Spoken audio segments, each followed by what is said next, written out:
thousands of persons in fire and police work, and recruits are constantly being added to the ranks. But only those with certain qualifications are accepted.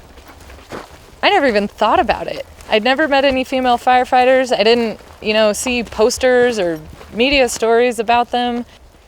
No one ever said to the little tiny Lacey, like, you want to be a firefighter when you grow up? It just never considered it an option.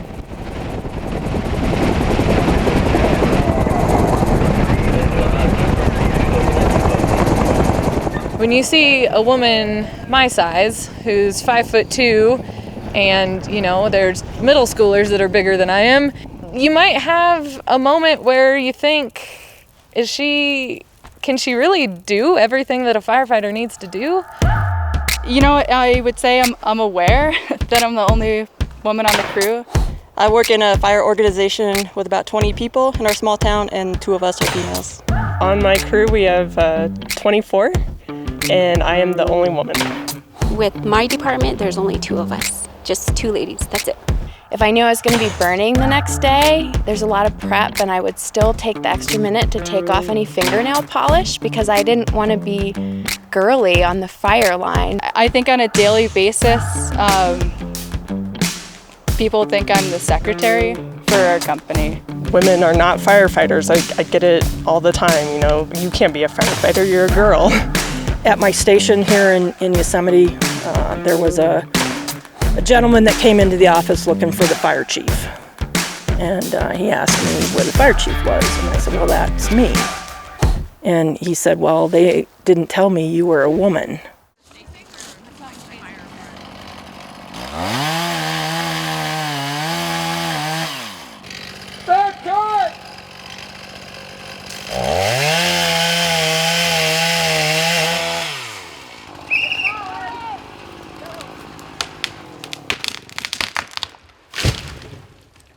I really just stumbled into fire. One of my best friends from high school fought fire for a summer and came back and said, I totally found your dream job. You have to come with me next year. And so I followed him to a hand crew, to a fire crew the next summer, and here I am. That was 8 years ago, and I'm still in it. It's hard to feel like you can ever get there, because I don't see any women in the job that I want to have. So you get this tape in the back of your head, even if it's really quiet, saying, well, you can't do this because women don't do that job. Sometimes there's a feeling that I have to be twice as good to be considered as competent as my male coworkers. I don't want to make a mistake in front of the men because I don't want that to reflect badly on all women, which can get in the way of learning and trying new things. But in this environment at the WTREX, we make a really conscious effort to make this a safe learning environment. I have a falling axe in the back of my truck. It's really great to get that different leadership style, that different learning style from someone that you can relate to a little bit more. You're talking on the radio, you need to be able to actually paint that clear picture. Who else needs help?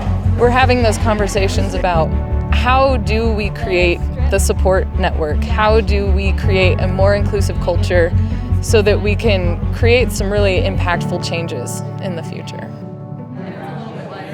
I would never have the chance to meet this many female firefighters if I just went through my fire career on a normal trajectory. This is something we all need to not get burned out. No pun intended. Last piece before we split. Have your group back here, loading up, getting ready to roll. Have fun today. We do a job that is inherently risky. We go into areas that most people really wouldn't want to get near, and we do it because we care about the land and we care about protecting communities. Look at these women. We've got women on hotshot crews. They work 16-hour days. They don't take lunch, they eat on the go. They're carrying chainsaws and 5 gallons of water at a time. We've got women here that work on engines. We've got foresters who are out all day taking inventories. Women from helitack crews. We've got women in leadership. You want to talk about some logistics and some planning and making the really important decisions. These women are rock stars. Probability of ignition, 4-0 exposed.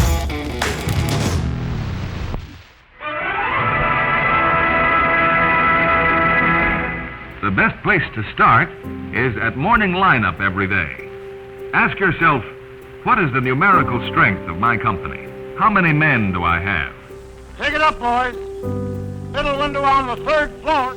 It calls for young men with good health, mental alertness, and a willingness to risk personal injury, even death, in protecting the lives and property of others. I think we place a lot of limits on our little kids, and we kind of shove them down one path or the other based on nothing else but these stories we've created in our culture. I want as many little girls as possible to see me in this outfit as I can possibly manage. I hope young girls, there's someone out there that says, I want her job when I grow up. I want to get in that front seat of that big ladder truck, and I want to be driving it so that every little girl and little boy that sees me driving sees that there's a woman in that seat doing that job. That's my goal for young girls coming up, is that they see role models and they say, well, if she can do it, I can do it. They can do anything in the world that they want, and that is not just firefighting, any career. I'm gonna break that chain. I want little kids to know that there are so many more options when they grow up, and it doesn't matter where you come from or who you are, that you can go find something that makes you happy.